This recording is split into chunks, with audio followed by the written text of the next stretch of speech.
ये खुद से वादा करो, जीतूंगा मैं ये खुद से वादा करो, जितना सोचते हो कोशिश उससे ज़्यादा करो, तकदीर भी रूठे पर हिम्मत ना टूटे, हौसले इतने बुलंद करो कि सफलता भी शोर मचा दे। नमस्कार दोस्तों, मैं आपका दोस्त महेंद्र सिंह आप सभी का स्वागत करता हूं दोस्तों। और आज हम जो देखने वाले हैं मारवाड़ का राठौड़ वंश। आप सभी कह रहे थे भाई राजस्थान हिस्ट्री की भी मैराथन क्लास लगाइएगा, तो आज हम मारवाड़ का राठौड़ वंश एक ही वीडियो में कंप्लीट कर देंगे दोस्तों। अब मुझे पता नहीं कि ये वीडियो कितना लंबा रहने वाला है, ठीक है। जिस प्रकार हमने ज्योग्राफी की मैराथन क्लास लगाई, तो आज हमारी रहने वाली है दोस्तों राजस्थान हिस्ट्री की प्रमुख मैराथन क्लास, जिसमें चैप्टर रहने वाला है मारवाड़ का राठौड़ वंश, ठीक है। तो बिल्कुल दोस्तों एक बार सभी फटाफट क्लास को शेयर कर दीजिएगा। सभी का स्वागत है, ठीक है। हम स्टार्ट कर रहे हैं और दोस्तों वीडियो को आपको अंत तक जरूर देखना है दोस्तों। और एक जरूरी सूचना ये है कि 15 जुलाई तक ही दोस्तों इस चैनल पर अपनी क्लासें चलेगी, 15 जुलाई तक। बाकी अपना एक नया चैनल है महेंद्रपाली कोचिंग, आप देख रहे हैं महेंद्रपाली कोचिंग, ये अपना नया चैनल है। तो इस चैनल को जरूर सब्सक्राइब कर लीजिएगा दोस्तों। अब प्रतियोगी परीक्षा की तैयारी इसी चैनल पर चलेगी। और ये चैनल तो आप सभी को पता है क्लास 12th का है, इसमें नए विद्यार्थी आने लग गए हैं, तो उसमें क्लास 12 से संबंधित जो है वो स्टडी करवाई जाएगी। अब आपके लिए ये नया चैनल है महेंद्रपाली कोचिंग, ओके। चलो देखो दोस्तों, मारवाड़ का राठौड़ वंश ये हमारा टॉपिक है। आप हेडिंग डालिएगा मारवाड़ का राठौड़ वंश। वैसे तो ये टॉपिक बहुत बड़ा है, लेकिन मेन पॉइंट जो है एग्जाम की दृष्टि से जो महत्वपूर्ण है उन्हीं को देखेंगे। तो देखो दोस्तों, मारवाड़ के राठौड़ वंश से संबंधित एक भी क्वेश्चन गलत नहीं होगा, एग्जाम में पूछा जाएगा, यहाँ से एक भी क्वेश्चन गलत नहीं होगा। तो सबसे पहले तो हम नक्शे में देखते हैं दोस्तों। जैसे मैं राजस्थान का मैप बनाता हूं आपके सामने, ठीक है। देखो दोस्तों, ये मैंने मैप बनाया है फटाफट, ठीक है। थोड़ा सा देखो ये धुंधला ऐसे बन गया, ठीक है। ये राजस्थान का मैप है। तो इसमें देखो ये जो एरिया है ये मारवाड़ का एरिया है, ठीक है। मारवाड़, ध्यान रखना। सबसे पहले मारवाड़ का राठौड़ वंश हम पढ़ रहे हैं, तो देखेंगे कि मारवाड़ क्या है और राठौड़ क्या है। मारवाड़ क्या है और राठौड़ क्या है। तो दोस्तों मारवाड़ को मरुवार प्रदेश कहा जाता है। क्या कहा जाता है? मरुवार प्रदेश कहा जाता है। मारवाड़ को धानो प्रदेश कहा जाता है। क्या कहा जाता है? धानो प्रदेश कहा जाता है। मरुवार प्रदेश कहा जाता है, मरु प्रदेश कहा जाता है, ठीक है। मरु प्रदेश कहा जाता है, मरुवार प्रदेश कहा जाता है, धानो प्रदेश कहा जाता है। और वर्तमान में मारवाड़ को किस नाम से जानते हैं? तो वर्तमान में मारवाड़ को जाना जाता है दोस्तों जोदाना या जोधपुर नाम से, ठीक है। जोदाना या जोधपुर नाम से मारवाड़ को जाना जाता है। आपको पता होगा जोधपुर संभाग में जो जिले सम्मिलित हैं, जोधपुर संभाग में 6 जिले सम्मिलित हैं। कितने जिले सम्मिलित हैं दोस्तों? 6 जिले सम्मिलित हैं। आपको पता होगा जैसे जैसलमेर हो गया, ठीक है, जैसलमेर हो गया, इसके अलावा जालोर हो गया, जैसलमेर जालोर हो गया, और जोधपुर हो गया, बाड़मेर हो गया, जोधपुर, ठीक है, जोधपुर इसके अलावा बाड़मेर हो गया, बाड़मेर सिरोही हो गया, सिरोही और पाली। इस तरीके से दोस्तों यानी कि ये जो प्रमुख जिले हैं ये मारवाड़ के अंतर्गत आते हैं, ठीक है। आप इनको ऐसे भी याद कर सकते हैं, देखो जे 3 जे, ठीक है। जैसे शुरू हो जैसलमेर, जालोर, जोधपुर, और बासपा, बाड़मेर, सिरोही और पाली। इस तरीके से भी याद कर सकते हैं। तो ये प्रमुख जिले दोस्तों मारवाड़ संभाग में सम्मिलित है, यानी जोधपुर संभाग में सम्मिलित है, जो मारवाड़ के अंतर्गत आते हैं, ठीक है। तो दोस्तों यहां पर हम सबसे पहले देख रहे हैं कि मारवाड़ है क्या। तो देखो यहां पर देखो ये राजस्थान है, तो इधर आप देखेंगे तो यूपी है, ठीक है। और यूपी में एक जगह है दोस्तों कन्नौज, ठीक है। कौन सी जगह है? कन्नौज। और कन्नौज की कई किताबें तो देखो पोता बताती है, कई किताबें भतीजा बताती हैं कि कन्नौज का शासक था जयचंद घेड़वाल। जयचंद घेड़वाल दोस्तों ये जो है कन्नौज का प्रमुख क्या था? शासक था। और जयचंद घेड़वाल का कई किताबें पोता बताती हैं, तो कई किताबें भतीजा बताती हैं। इसका भतीजा या पोता कौन है? राव सिया, ठीक है। कौन है मित्रों? राव सिया दोस्तों जब तुर्कों का आक्रमण हो रहा था, तो ये यहां से द्वारिका की यात्रा पर निकले थे। किसकी यात्रा? द्वारिका पर यात्रा पर निकले थे। तो दोस्तों राव सिया यहां से निकलते हैं और आते हैं दोस्तों मारवाड़ से होकर, इस तरीके से गुजर रहे थे द्वारिका की यात्रा पर। तो यहां पर 1212 ईस्वी में, यानी कि दोस्तों अगर एग्जाम में प्रश्न पूछा जाए कि राव सिया मारवाड़ में अपना पहला कदम कब रखते हैं, तो राव सिया मारवाड़ में अपना पहला कदम रखते हैं 1212 ईस्वी में। कब रखते हैं? 1212 ईस्वी में राव सिया मारवाड़ में अपना पहला कदम रखते हैं। अगर आप देखो जब यहाँ पर रावसिया आया था तो यहाँ पर अजमेर में दोस्तों एक जाति है, त्रिभुज का आकार जिला अजमेर है, और आपको पता है अजमेर में एक जाति है मेर जाति। कौन सी जाति है दोस्तों? मेर जाति। ये मेर जाति दोस्तों ये क्या करती थी? मारवाड़ पर बार बार आक्रमण करती थी। ठीक है, ना तो सूखी रोटी खाने दे और ना पानी पीने दे। मारवाड़ का लोग काफी परेशान हो गया। ठीक है, कि ये मेर जाति जो है इनसे तो हम बहुत परेशान हैं। रावसिया को सब तकलीफें बताई, सब बातें बताई कि ये तो हमें ना तो सूखे से पानी पीने देती है ना रोटी खाने देती है। ठीक है, जब हम खाना खाने बैठते हैं तो ये मेर जाति हमारे पर टपक जाती है, हाथ से रोटी छीन के लेके चली जाती है। ठीक है, तो यहाँ पर क्या हुआ? मेर जाति कहने का मतलब है कि ये मारवाड़ पर आक्रमण करती थी। तो ये मारवाड़ के जो लोग हैं वो रावसिया को सब कुछ बता देते हैं। रावसिया क्या करता है? इस मेर जाति से क्या करता है? आक्रमण करता है। रावसिया मेर जाति पर आक्रमण करता है। देखो दोस्तों, आक्रमण करता है रावसिया। वो युद्ध हुआ था दोस्तों, ध्यान रखना, लाखा जंवर का युद्ध। आपने सुना होगा दोस्तों लाखा जंवर का युद्ध। लाखा जंवर का युद्ध हुआ था बिट्ठू गांव पालनी में। कब हुआ था दोस्तों? बिट्ठू पालनी में हुआ था लाखा जंवर का युद्ध। 1273 में हुआ था ये युद्ध, 1273 में बिट्ठू गांव पालनी के अंदर, ये ध्यान रखना। तो बिट्ठू गांव पाली में होता है, जिसमें लाखों ब्राह्मण वीर गति को प्राप्त हो जाते हैं। देखो, रावसिया जो है इस मेर जाति को खदेड़ देते हैं, लेकिन इस युद्ध में लाखों ब्राह्मण वीर गति को प्राप्त हो जाते हैं। बिट्ठू गांव में रावसिया का स्मारक बना हुआ है। ठीक है, तो ये ध्यान रखना है। तो मेर जाति को रावसिया खदेड़ देते हैं। मारवाड़ के लोग यानी कि खुश होते हैं रावसिया से, और रावसिया को यही रुक जाने के लिए कहते हैं कि रावसिया जी आपने हमारी समस्या को मेट दी है, अब आप यही रहो।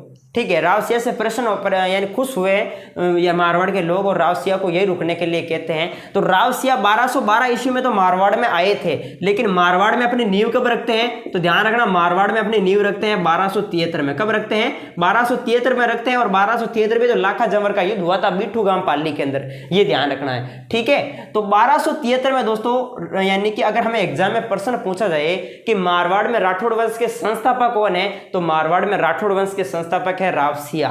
ठीक है, ये ध्यान रखना है। देखो, ये प्रश्न इंपॉर्टेंट है मित्रों। मारवाड़ में राठौड़ वंश के संस्थापक कौन है? तो मारवाड़ में राठौड़ वंश के संस्थापक है रावसिया। कौन है मित्रों? रावसिया। अगर हमें प्रश्न ऐसे पूछा जाए कि मारवाड़ में राठौड़ वंश के वास्तविक संस्थापक कौन है, तो मारवाड़ में राठौड़ वंश के जो वास्तविक संस्थापक है, देखो वास्तविक संस्थापक पूछे तो वास्तविक संस्थापक हो जाएगा दोस्तों रावचूड़ा। ठीक है, रावचूड़ा। रावचूड़ा जो दोस्तों ध्यान रखना, मारवाड़ में राठौड़ वंश के क्या है? वास्तविक संस्थापक हैं। अगर प्रश्न पूछा जाए कि मारवाड़ में सामंत प्रथा की शुरुआत किसने की थी, मारवाड़ में सामंत प्रथा की शुरुआत किसने की थी, तो मारवाड़ में सामंत प्रथा की जो शुरुआत है सबसे पहले जो की थी वो रावचूड़ा ने की थी। किसने की थी दोस्तों? रावचूड़ा ने की थी। ध्यान रखना, रावचूड़ा ने मारवाड़ में सबसे पहले जो है सामंत प्रथा की शुरुआत की थी, और मारवाड़ में राठौड़ वंश के वास्तविक संस्थापक कौन है? रावचूड़ा हैं। देखो दोस्तों, फिर हमें प्रश्न पूछा जाता है कि इस सामंत प्रथा का वास्तविक संस्थापक कौन है? इस सामंत प्रथा का वास्तविक संस्थापक कौन है? तो इस सामंत प्रथा का जो वास्तविक संस्थापक है वह है दोस्तों रावजोधा। कौन है मित्रों? रावजोधा। ध्यान रखना दोस्तों, इस सामंत प्रथा के क्या है? वास्तविक संस्थापक हैं। तो ये प्रमुख बातें आपको अच्छे से समझ में आ गई होगी मेरे हिसाब से। तो ये प्रमुख हमने जाना मारवाड़। मारवाड़ क्या है? मेरे हिसाब से सभी को समझ में आ गया। अब हम देखते हैं दोस्तों राठौड़, कि राठौड़ क्या है। तो दोस्तों यहां पर प्रमुख हम देखते हैं। अब राठौड़ हमने देख लिया कि मारवाड़ क्या है, ये प्रमुख बातें जानी। अब राठौड़ के बारे में देख लेते हैं। अलग अलग इतिहासकार अलग अलग बात बताते हैं कि सबसे पहले मुझे पता है कि राठौड़ आए कहां से, राठौड़ की उत्पत्ति किस प्रकार हुई, हमें सब कुछ पता है। देखो, सबसे पहले आते हैं doctor Gopinath Sharma. Doctor Gopinath Sharma. Doctor Gopinath Sharma क्या कहते हैं? डॉक्टर गोपीनाथ शर्मा कहते हैं कि मुझे पता है राठौड़ जो है, ठीक है, संस्कृत भाषा का एक शब्द है राष्ट्रकूट। ध्यान रखना, डॉक्टर गोपीनाथ शर्मा कहते हैं कि संस्कृत भाषा का एक शब्द है राष्ट्रकूट। राष्ट्रकूट से ही जो है राठौड़ों की उत्पत्ति हुई है। संस्कृत भाषा के राष्ट्रकूट से ही यानी जो राठौड़ों की प्रमुख उत्पत्ति हुई है। देखो दोस्तों, ये बताते हैं कौन? डॉक्टर गोपीनाथ शर्मा, कि राठौड़ों की उत्पत्ति संस्कृत भाषा के एक शब्द राष्ट्रकूट से हुई है। अब देखो दोस्तों, ये राष्ट्रकूट जो है, वैसे आप इंडिया हिस्ट्री पढ़ेंगे तब आपको पता चलेगा राष्ट्रकूट क्या है। राष्ट्रकूट एक दक्षिणी भारत का वंश है। राष्ट्रकूट जो है दक्षिणी भारत का वंश है, और इस वंश की स्थापना दंती दुर्ग ने की थी 736 ईस्वी में। और इसी वंश का शासक था कृष्ण प्रथम नामक शासक, जिन्होंने एलोरा के सुप्रसिद्ध कैलाशनाथ मंदिर का निर्माण करवाया था। इसी वंश का शासक था धुरू नामक शासक, जिसने गुर्जर शासक वत्सराज को पराजित किया था। ठीक है, गुर्जर प्रत्यार शासक था वत्सराज को पराजित किया था। ठीक है, ये ध्यान रखना है। इसके अलावा दोस्तों इसका प्रमुख छठा शासक था अमोघ वर्ष, जिसने 64 वर्षों तक शासन किया था। ठीक है, तो ये प्रमुख ध्यान रखना है। तो ये दक्षिणी भारत का वंश हुआ करता था, पहले ध्यान रखना। और इसकी जो उत्पत्ति डॉक्टर गोपीनाथ शर्मा कहते हैं कि राठौड़ों की उत्पत्ति जो है वो संस्कृत भाषा के राष्ट्रकूट से हुई है। एक और अलग इतिहासकार आता है डॉक्टर मुहणोत नैणसी। ठीक है, डॉक्टर मुहणोत नैणसी। मुहणोत नैणसी के अनुसार राठौड़ क्या है, तो मुहणोत नैणसी के अनुसार राठौड़ों की जो उत्पत्ति कहते हैं कि ये बंदायू के राठौड़ के क्या है, वंशज हैं। बंदायू के राठौड़ के वंशज हैं, ये बताते हैं राठौड़ के बारे में कौन, डॉक्टर मुहणोत नैणसी। उसी प्रकार से दोस्तों हम आगे देखते हैं Colonel James Tod. Colonel James Tod कहता है मुझे पता है राठौड़ आए कहां से। कर्नल जेम्स टोड कहते हैं मैंने राठौड़ों की वंशावली के आधार पर पता लगाया है। राठौड़ कौन है, तो राठौड़ सूर्यवंशी है। कौन है राठौड़, कर्नल जेम्स टोड कहते हैं कि राठौड़ कौन है, तो ये सूर्यवंशी है, ध्यान रखना। तो अलग अलग इतिहासकार इसमें अलग अलग बताते हैं। तो मेरे हिसाब से अब आपके समझ में आ गया होगा मारवाड़ क्या है और राठौड़ क्या है। ठीक है, मारवाड़ क्या है और राठौड़ क्या है, ये बात समझ में आ गई होगी। इसको भर दो, मारवाड़ राठौड़, ये बात समझ में आ गई। अब क्या करते हैं दोस्तों, हम मारवाड़ के प्रमुख शासकों को एक एक को अच्छे से पढ़ते हैं विस्तार से। तो बिल्कुल यहां तक आपके समझ में आ गया होगा। आप चाहो तो बिल्कुल इनको नोट कर सकते हैं, वेरी इंपॉर्टेंट क्वेश्चन बनते हैं। चलो, अभी तो हमारी शुरुआत हुई है दोस्तों। ये हमने अभी देखा कि मारवाड़ क्या है और राठौड़ क्या है। अब एक एक शासकों के बारे में अच्छे से जिक्र करते हैं दोस्तों। ठीक है, बिल्कुल यहीं से एग्जाम में कई बार प्रश्न पूछे जाते हैं। देखो, ये प्रश्न तो आपको ध्यान रखना कि जैसे डायरेक्ट पूछ लिया जाता है कि मारवाड़ में राठौड़ वंश के संस्थापक कौन है, तो मारवाड़ में राठौड़ वंश के संस्थापक राव सियाजी हो गए, 1273 ईस्वी में संस्थापक रहे हैं। अगर वास्तविक संस्थापक पूछे तो क्या करना है, रावचूड़ा करना है। ठीक है, रावचूड़ा वास्तविक संस्थापक थे। सामंत प्रथा की शुरुआत किसने की, रावचूड़ा ने की। सामंत प्रथा के वास्तविक संस्थापक कौन है, रावजोधा हैं। तो ये प्रमुख ध्यान रखना है। अब एक एक शासकों के बारे में अच्छे से देख लेते हैं दोस्तों। मारवाड़ के राठौड़ वंश के प्रमुख एक एक शासकों को पकड़ पकड़ के देखते हैं। सबसे पहले दोस्तों मैं यहां पर लिख रहा हूं, राव सिया। ठीक है, राव सिया। देखो दोस्तों, सबसे पहले राव सिया आता है। राव सिया के बाद में दोस्तों राव आसनाथ। राव सिया के बाद में कौन आता है, राव आसनाथ। राव सिया के बाद में राव आसनाथ। राव आसनाथ के बाद में राव धूड़। कौन आता है दोस्तों, राव धूड़। राव धूड़ के बाद में आता है दोस्तों राव चूड़ा। कौन आता है, राव चूड़ा। और राव चूड़ा के दो टाबरिया, राव कान्ना, ध्यान रखना, राव कान्ना और राव रणमल। राव कान्ना और राव रणमल। और राव रणमल को टाबरियो राव जोधो। ठीक है, राव जोधा। राव जोधा के 5 पुत्र थे, जिसमें मेन जैसे 3 शासकों के बारे में हम देखेंगे। एक है राव बीका। राव बीका को भाई राव सुजा। ठीक है, राव सुजा। इसके अलावा तीसरा लिख सकते हैं राव सातल, जिन्होंने सातलमेर बसाया था। सातलमेर जोधपुर जैसलमेर के अंदर है। तो देखो, राव जोधा के 5 पुत्र थे, जिसमें राव बीका, राव सुजा, राव सातल के बारे में देखेंगे। राव सातल है, ध्यान रखना, राव सातल। इसके अलावा दोस्तों राव सुजा के बाद में आता है राव वाघा। ठीक है, राव सुजा के बाद में राव वाघा आता है, दिखाई दे रहा है। राव सुजा के बाद में राव वाघा। राव वाघा के बाद में राव गंगा। ठीक है, राव गंगा। और राव गंगा के बाद में नीचे लिख दो, राव गंगा के बाद में ध्यान रखना राव मालदेव। राव गंगा के बाद में कौन आता है, तो राव मालदेव आता है। कौन आता है मित्रों, राव मालदेव। अब इस राव मालदेव को हम यहां पर लिख लेते हैं। ठीक है, राव मालदेव को हम यहां पर लिख लेते हैं, राव मालदेव। तो ध्यान रखना दोस्तों, राव मालदेव के देखो 3 टाबरिया हुए। ठीक है, एक को नाम राम सिंह है। ठीक है, वो बीच को है दोस्तों। राम सिंह के बाद में राव उदय सिंह।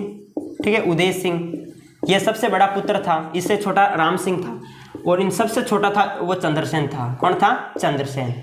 ध्यान रखना, चंद्रसेन। चंद्रसेन के बाद में जो गद्दी पर बैठता है, चंद्रसेन का भाई यानी उदय सिंह, ये बैठता है। मोटा राजा उदय सिंह। मोटा राजा उदय सिंह ये गद्दी पर बैठता है चंद्रसेन के बाद में। मोटा राजा उदय सिंह के बाद में गद्दी पर बैठता है सुर सिंह। कौन बैठता है, सुर सिंह बैठता है। सुर सिंह के बाद में गद्दी पर कौन बैठता है, गज सिंह बैठता है।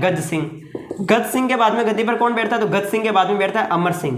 गज सिंह के बाद में गद्दी पर कौन बैठता है, तो गज सिंह के बाद में अमर सिंह बैठता है। और अमर सिंह के बाद में दोस्तों ध्यान रखना जसवंत सिंह राठौड़। जसवंत सिंह राठौड़, ध्यान रखना, जसवंत सिंह राठौड़ के बाद में गद्दी पर बैठता है इंद्र सिंह। कौन बैठता है, इंद्र सिंह। ठीक है, और इंद्र सिंह के बाद में गद्दी पर कौन बैठता है, तो इंद्र सिंह के बाद में बैठता है अजीत सिंह। कौन बैठता है, अजीत सिंह। ध्यान रखना दोस्तों, अजीत सिंह। और अजीत सिंह के बाद में मैं इधर लिख रहा हूं दोस्तों, अजीत सिंह के बाद में देखो यही से स्टार्ट कर देते हैं। अजीत सिंह के बाद में अभय सिंह। कौन बैठता है दोस्तों, अभय सिंह। और अभय सिंह के बाद में बैठता है विजय सिंह। कौन बैठता है? विजय सिंह। विजय सिंह के बाद में बैठता है भीम सिंह। अरे भाई ये क्या है रे भाई, पोती कैसे याद करनी। देखो अभय सिंह के बाद में विजय सिंह, विजय सिंह के बाद में भीम सिंह, भीम सिंह के बाद में मान सिंह, ठीक है, मान सिंह। और मान सिंह के बाद में दोस्तों जसवंत सिंह द्वितीय, ध्यान रखना, जसवंत सिंह द्वितीय, जसवंत सिंह द्वितीय, द्वितीय इसलिए लगा रहे क्योंकि यहाँ पर पहला जसवंत सिंह राठौड़ ये आ चुके हैं। तो जसवंत सिंह द्वितीय के बाद में सरदार सिंह, ध्यान रखना दोस्तों, सरदार सिंह, सरदार सिंह। और सरदार सिंह के बाद में देखते हैं तो हनुमान सिंह। कौन आता है दोस्तों? हनुमान सिंह, ध्यान रखना, ये अपनी रियासत को पाकिस्तान में मिलाना चाह रहा था साला हनुमान सिंह, ठीक है। तो ये प्रमुख दोस्तों प्रमुख शासक हो गए। सबसे पहले राव सिया। अब आपको याद करना है कि राव सिया को आशा थी कहीं धुआं तो नहीं आ जाए, ठीक है, धुआं जानते हो, कारखानों से निकलने वाला धुआं, वाहनों से निकलने वाला धुआं। राव सिया को आशा थी कहीं धुआं तो नहीं आ जाए, धुआं। राव सिया को आशा थी कहीं धुआं तो नहीं आ जाए, लेकिन दोस्तों चूड़ा आ गया, चूड़ा आ गया, चूड़ा। तो दोनों दोस्तों चूड़ा आ गया। अब देखो चूड़िया आ गई किसके पास? राव धूड़ के पास चूड़िया आ गई। तो दोस्तों चूड़िया आ गई तो एक तो पहना दी राव कन्ना को और दूसरी चूड़ी पहना दी राव रणमल को, ठीक है। राव रणमल के बाद में राव जोधा और राव जोधा के बाद में राव बीका। और ये तीन पुत्र है जो इनका शासन चला, राव बीका, राव सुजा, राव सातल। और राव सुजा के बाद में राव वागा, राव वागा के बाद में राव गंगा, राव गंगा के बाद में राव मालदेव। और मालदेव के तीन पुत्र राम सिंह, उदय सिंह और चंद्रसेन। चंद्रसेन के बाद में मोटा राजा उदय सिंह, मोटा राजा उदय सिंह के बाद में सुर सिंह, सुर सिंह के बाद में गज सिंह, गज सिंह के दो टाबरिया अमर सिंह राठौड़, जसवंत सिंह राठौड़। गज सिंह कहाँ गया भाई? गज सिंह के देखो ध्यान रखना दोस्तों, ये पर मैंने जो लिखे हैं गज सिंह है ना, ये गज सिंह, इस गज सिंह के दो टाबरिया अमर सिंह राठौड़ और जसवंत सिंह राठौड़। ध्यान रखना, गज सिंह के दो टाबर होते हैं अमर सिंह राठौड़, जसवंत सिंह राठौड़। और जसवंत सिंह राठौड़ के बाद में गद्दी पर बैठते हैं इंद्र सिंह, और इंद्र सिंह के बाद में अजीत सिंह, अजीत सिंह के बाद में अभय सिंह, और अभय सिंह के बाद में विजय सिंह, और विजय सिंह के भीम को ध्यान रखना, भीम सिंह, मान सिंह और जसवंत सिंह द्वितीय, सरदार सिंह और हनुमान सिंह। ये आप कैसे करके याद कर लेना वैसे, ठीक है। ये प्रमुख शासक है। मेन शासकों के बारे में देखते हैं। तो यहाँ पर सबसे पहले मैंने लिया है राव सिया। कौन सा शासक लिया है? राव सिया।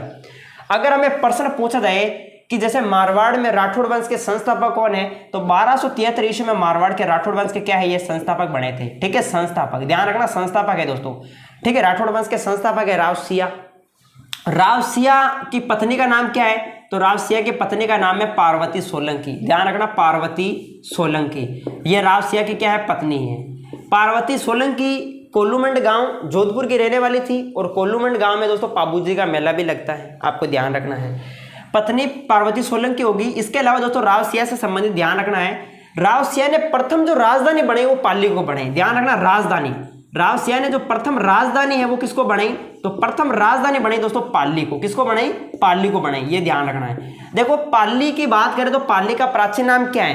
पाली का प्राचीन नाम है पालिका। पाली किस नदी के किनारे स्थित है? तो पाली बांडी नदी के किनारे स्थित है।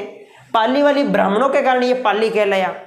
पाली में एक जगह है सोजत, सोजत की सजने वाली मेहंदी प्रसिद्ध है, तो फालना के फैलने वाले छाते प्रसिद्ध हैं, ठीक है। सोजत की सजने वाली मेहंदी प्रसिद्ध है, तो फालना के फैलने वाले छाते प्रसिद्ध हैं, ये ध्यान रखना। इसके अलावा दोस्तों पाली में बात करें तो पाली में देखो लाखा जंवर का युद्ध हुआ था, ये भी ध्यान रखना। लाखा जंवर का युद्ध कब होता है? 1273 में होता है, बिट्ठू गांव पाली के अंदर, ठीक है। किस किस के मध्य होता है? राव सिया और मेर जाति के बीच होता है, जिसमें लाखों ब्राह्मण वीर गति को प्राप्त हो जाते हैं, ठीक है। तो बिट्ठू गांव में राव सिया का स्मारक बना हुआ है। प्रश्न पूछा जाए कि राव सिया का स्मारक कहां बना हुआ है? तो राव सिया का जो स्मारक है वो बिट्ठू गांव पाली के अंदर है, बिट्ठू गांव पाली के अंदर है, ठीक है।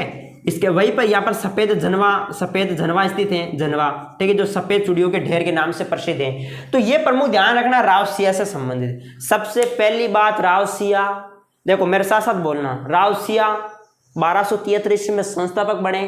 पत्नी का नाम पार्वती सोलंकी, जो कोल्लूमंड गांव जोधपुर की रहने वाली थी। तीसरी बात, पाली को राजधानी बनाया राव सिया ने। पाली का प्राचीन नाम पालिका, पाली बांडी नदी के किनारे स्थित है। पाली वाली ब्राह्मणों के कारण पाली कहलाया। पाली में एक जगह सोजत की सजने वाली मेहंदी प्रसिद्ध है, तो फालना के फैलने वाले छाते प्रसिद्ध हैं। पाली में युद्ध हुआ 1273 में बिट्ठू गांव पाली के अंदर। 1273 में बिट्ठू गांव पाली के अंदर जो है वो युद्ध हुआ था राव सिया और मेर जाति के बीच, जिसमें लाखों ब्राह्मण वीर गति को प्राप्त हो जाते हैं। वहीं पर राव सिया का स्मारक बना हुआ है बिट्ठू गांव पाली में। ये बात ध्यान रखनी है राव सिया से संबंधित। राव आसनाथ, देखो ये प्रमुख राव सिया से संबंधित ध्यान रखनी, ठीक है। अब यहां पर जो मैंने लिया अगला वो लिया है राव आसनाथ। राव आसनाथ को आशा नहीं थी कि मेरी हत्या हो जाएगी। राव आसनाथ को आशा नहीं थी कि मेरी हत्या हो जाएगी, लेकिन 1291 में जलालुद्दीन फिरोज खिलजी हत्या कर देता है। ध्यान रखना, राव आसनाथ की हत्या कौन करता है? 1291 में करता है। कौन करता है? जलालुद्दीन फिरोज खिलजी। जलालुद्दीन फिरोज खिलजी। जलालुद्दीन फिरोज खिलजी, ध्यान रखना दोस्तों, जलालुद्दीन फिरोज खिलजी जो है राव आसनाथ की हत्या कर देता है। जलालुद्दीन फिरोज खिलजी ये वही व्यक्ति हैं जो रणथंभौर दुर्ग के बारे में कहता है कि ऐसे 100 दुर्गों को मैं मुसलमान के दाढ़ी के एक बाल के बराबर भी नहीं समझता या मैं तो नहीं देता। ठीक है, ये इसी ने कहा था, जलालुद्दीन फिरोज खिलजी ने। क्यों कहा था? क्योंकि सफलता ही नहीं मिली, बेचारा बाहर दुर्ग के बाहर ही खड़ा रहा। ठीक है, फिर कहता है कि ऐसे 100 दुर्गों को मैं मुसलमान के दाढ़ी के एक बाल के बराबर भी मैं तो नहीं देता। तो यही है जलालुद्दीन खिलजी जो राव आसनाथ की हत्या कर देता है 1291 में। तीसरी बात, तीसरा शासक आता है हमारा सामने राव धूड़। देखो दोस्तों, राव धूड़ क्या करता है? कर्नाटक से एक मूर्ति मंगवाता है। कर्नाटक से क्या मूर्ति मंगाता दोस्तों? ध्यान रखना, कर्नाटक से किसकी मूर्ति बनाता है? चक्रेश्वरी माता की। चक्रेश्वरी माता, जिसे अपना नागणेची माता भी कहते हैं, नागणेची माता। तो नागणेची माता की मूर्ति दोस्तों कौन मंगवाता है? ये धूड़ मंगाता है कर्नाटक से। ठीक है, और ये जो मूर्ति है चक्रेश्वरी नागणेची माता की, यह नागाना गांव बाड़मेर में लाकर स्थापित करता है। कहाँ स्थापित करता है? नागाना गांव। यह नागाना गांव कहाँ है दोस्तों? तो नागाना गांव है बाड़मेर में। और बाड़मेर का कौन सा नृत्य प्रसिद्ध है? तो बाड़मेर का कानूड़ा नृत्य प्रसिद्ध है। और नागाना गांव का ध्यान रखना, घेर नृत्य प्रसिद्ध है, घेर नृत्य। तो ये भी ध्यान रखना है। तो चक्रेश्वरी नागणेची माता की मूर्ति कर्नाटक से किसने मंगाई? तो राव धूड़ ने मंगाई। ये बात आपको ध्यान रखनी है। ये हमारे कौन हो गए भाई? राव सिया हो गए, राव आसनाथ हो गए और राव धूड़ हो गई। अब हमारे हम बात करते हैं किसकी? अगला प्रमुख शासक कौन है भाई हमारे सामने? राव चूड़ा। कौन है मित्रों? राव चूड़ा। अब देखो चूड़ा के बारे में देख लेते हैं। राव चूड़ो, एक चूड़ी तो पहना था राव कान्हा ने और दूसरी चूड़ी पहना था रणमल ने। राव चूड़ा, अगर आपको प्रश्न पूछा जाए कि मारवाड़ में राठौड़ वंश के वास्तविक संस्थापक कौन है, तो मारवाड़ में राठौड़ वंश के वास्तविक संस्थापक, ध्यान रखना, वास्तविक संस्थापक, मारवाड़ में राठौड़ वंश के जो वास्तविक संस्थापक हैं, वास्तविक संस्थापक वे हैं राव चूड़ा। ये प्रश्न इंपॉर्टेंट है, ध्यान रखना। वास्तविक संस्थापक कौन है? राव चूड़ा है। राव चूड़ा की बात करते हैं पत्नी, इनकी पत्नी का नाम है चांद कंवर। ध्यान रखना, चांद कंवर, चांद कंवर, जिन्होंने चांद बावड़ी बनाई थी जोधपुर में। चांद बावड़ी कहाँ बनाई थी? जोधपुर में बनाई थी। आपको ध्यान रखना, एक चांद बावड़ी अभानेरी दोसा में जो काफी फेमस है, चांद बावड़ी अभानेरी दोसा। तो देखो इन्होंने इसकी पत्नी थी, राव चूड़ा की पत्नी थी चांद कंवर, इन्होंने जोधपुर में बनाई थी चांद बावड़ी। ठीक है, इसी प्रकार से ये राव चूड़ा राजधानी बनाते हैं। किसको बनाते हैं राजधानी? ये मंडोर को बनाते हैं। मंडोर, मंडोर कहाँ है? जोधपुर में है। तो मंडोर जोधपुर को क्या बनाते हैं? ये राजधानी बनाते हैं। ये भी ध्यान रखना दोस्तों, मंडोर जोधपुर को राजधानी बनाते हैं राव चूड़ा। देखो दोस्तों, एग्जाम में कई बार पूछा जाता है कि ये जो मंडोर है, मंडोर इसका प्राचीन नाम क्या है? तो मंडोर का प्राचीन नाम है मांडीपुर। मंडोर के कौन रहने वाली थी? मंदोदरी रहने वाली थी, रावण की पत्नी। मंदोदरी जो है मंडोर की रहने वाली थी। मंडोर में उत्तरी भारत का एकमात्र रावण मंदिर है। उत्तरी भारत का एकमात्र रावण मंदिर कहाँ है? तो उत्तरी भारत का एकमात्र रावण मंदिर, ध्यान रखना दोस्तों, मंडोर में है। रावण हमारे फूफा जी हो गए, ठीक है, फूफा जी, हमारा फूफा जी को मंदिर है, ध्यान रखना, मंडोर में। तो उत्तरी भारत का एकमात्र रावण मंदिर मंडोर में ही है। मंडोर में दोस्तों देखो राव जी की घेर प्रसिद्ध है, राव जी की घेर प्रसिद्ध है मंडोर। मंडोर जोधपुर की राव जी की घेर प्रसिद्ध है। जोधपुर में देखो एक रोने बिलखने वाली होली, रोने बिलखने वाली होली, रोने बिलखने वाली होली, रोने बिलखने वाली होली कहाँ की प्रसिद्ध है? तो जोधपुर की प्रसिद्ध है। इसके अलावा दोस्तों हमारे ब्यावर की, देवर भाभी की होली काफी फेमस है। देवर भाभी की होली, देखो देवर भाभी की जो होली है, देवर भाभी की होली, वो ब्यावर अजमेर की प्रसिद्ध है। तो ये पॉइंट आपको ध्यान रखना है, ठीक है। तो ये प्रमुख देखो हमने राव चूड़ा से संबंधित देखे, तो ध्यान रखना। पहला पॉइंट, वास्तविक संस्थापक थे, पत्नी का नाम चांद कंवर, जिन्होंने चांद बावड़ी बनाई जोधपुर में। मंडोर को इन्होंने राजधानी बनाया, ये मंडोर से संबंधित क्वेश्चन थे। अब देखो प्रश्न पूछा जाता है, अब क्या प्रश्न पूछा जाता है? देखो सामंत प्रथा की शुरुआत किसने की? ये भी प्रश्न इंपॉर्टेंट है। तो सामंत प्रथा की शुरुआत इन्होंने की थी, राव चूड़ा ने। राव चूड़ा ने की थी मित्रों सामंत प्रथा की शुरुआत। सामंत प्रथा की शुरुआत किसने की थी? तो सामंत प्रथा की शुरुआत राव चूड़ा ने की थी, लेकिन सामंत प्रथा के वास्तविक संस्थापक कौन है? राव जोधा, ठीक है। अब देखो क्या होता है दोस्तों, गुज्जर प्रत्यार वंश, गुज्जर प्रत्यार वंश जो है, गुज्जर प्रत्यार वंश, गुज्जर प्रत्यार वंश के शासक थे इंद्राजीत, या इनका नाम इंद्रा शाखा भी मिलता है। तो इंद्राजीत या इंद्रा शाखा, इंद्राजीत या इंद्रा शाखा की पुत्री से राव सिया का विवाह हुआ था। अभी देखा था चांद कंवर, जो ध्यान रखना, जिन्हें मंडोर जो है देश के रूप में मिला था, यानी जो राव चूड़ा है इनको मंडोर जो है वो देश के रूप में मिला था इंद्राजीत से, ठीक है, ये ध्यान रखना है। इसके अलावा इनकी एक दूसरी पत्नी भी थी राव चूड़ा की, वो थी किशोरी देवी।